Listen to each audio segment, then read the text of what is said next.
Make a slingshot and knuck out of one G10 knife scale. That's right, one G10 knife scale. Stay tuned, I'll show you how to do it too. That leaves me with one extra knife scale. So here I have a piece of G10, which I cut out the desired frame that I had wanted. It was kind of spawned from a PFS mule frame. I just really changed up the handle and kind of added my own more unique creativity. I haven't seen it done yet, so I just really wanted to move forward with this. I made sure that the fork tips were somewhat even to give me a guide. Fork tips are very important when making a slingshot frame, as is the handle, but it saves me a lot of trouble if I narrow it down a size and with a little bit of extra room to sand. So once that was done, I needed to bore a hole in the knuck and the slingshot frame. I kind of went back and forth with my drill bits and sanding out the hole, as I didn't have a large enough drill bit. So I tried to make the circle, as the open circle, as even as possible. I did try using a Dremel. The Dremel really wasn't sanding off enough material for what I was needing to do. So I just kind of went back and forth with some sandpaper and drill bits. Once that was done, I used a piece of micarta, and I figured they would make some fun little palm swells just to give the material a little bit of contrast. I could have used some excess material that was left over from the single G10 scale, but I will probably make an ammo magnet or a bead out of it.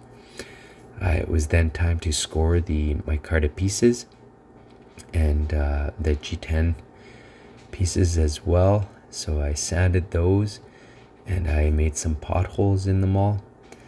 And then it was ready for some 2-part epoxy. Now I use G-Flex 2-part epoxy. I've never had a problem with it unless it was of my own doing, which I've learned not to do through trial and error of making many slingshot frames. So I've never had a problem with it whatsoever in years now. I mixed the 2-part epoxy and then I clamped it together. After about 48 hours, it was then ready to be unclamped. It was nice, dry, and solid. So there I am unclamping it. All right, let's move along. Okay, I then chose a shape for the knuck handle as well as the knuck, and once I was able to grasp somewhat of an idea of what I wanted, I was very careful in not ruining that. So here I am just kind of hand sanding it to get a better idea of what it would look like finished, as I was very excited about the direction of this frame. Here's the knuck I am sanding. Safety is very important. Working with this material, you do not want to breathe it in. So I like to wet sand as much of it as I can. And some safety glasses and gloves, and covering your skin is just very important. This is very nasty stuff. So although once it's all built, it's quite fine and dust free. So the pinholes and the lanyard tube were the next steps in this process. So I used some G-Flex to drill out some holes, mix the G-Flex together, and add the pin and lanyard tube. Yeah, so the epoxy is very messy, so you definitely want to have some latex gloves with those. You don't want to have it dry on your hands or anything. That would not be nice. Once the tubes and the lanyard, or the lanyard tubes and the pins were dry, I was able to sand those down a little bit.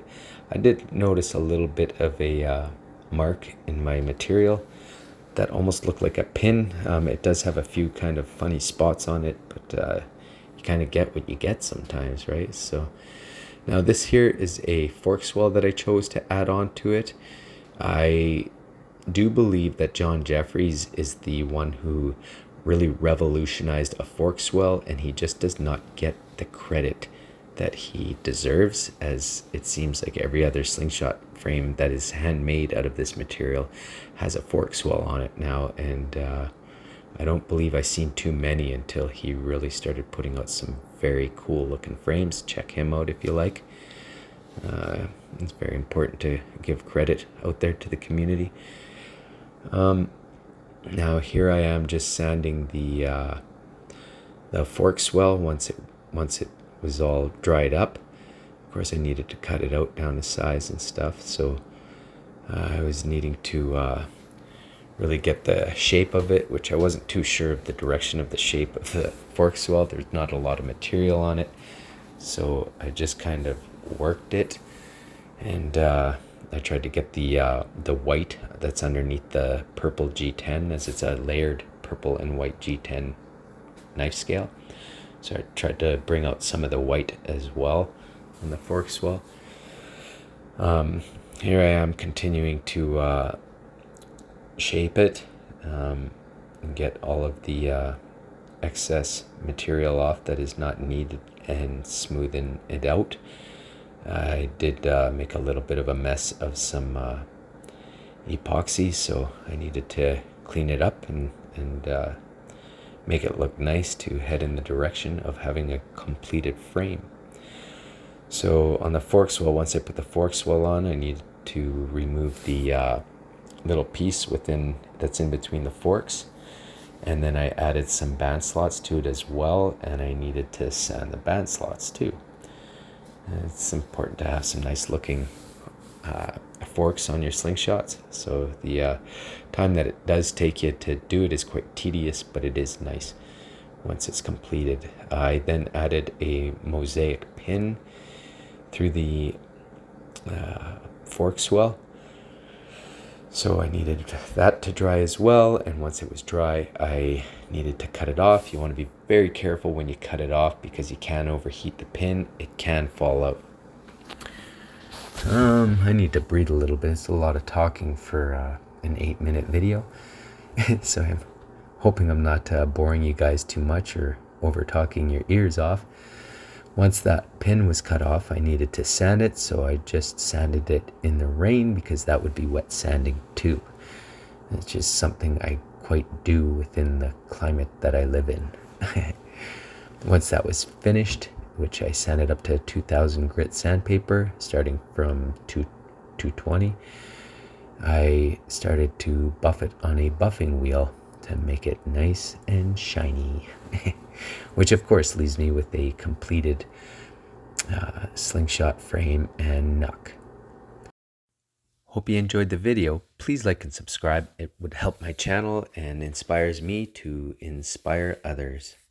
Thank you for watching.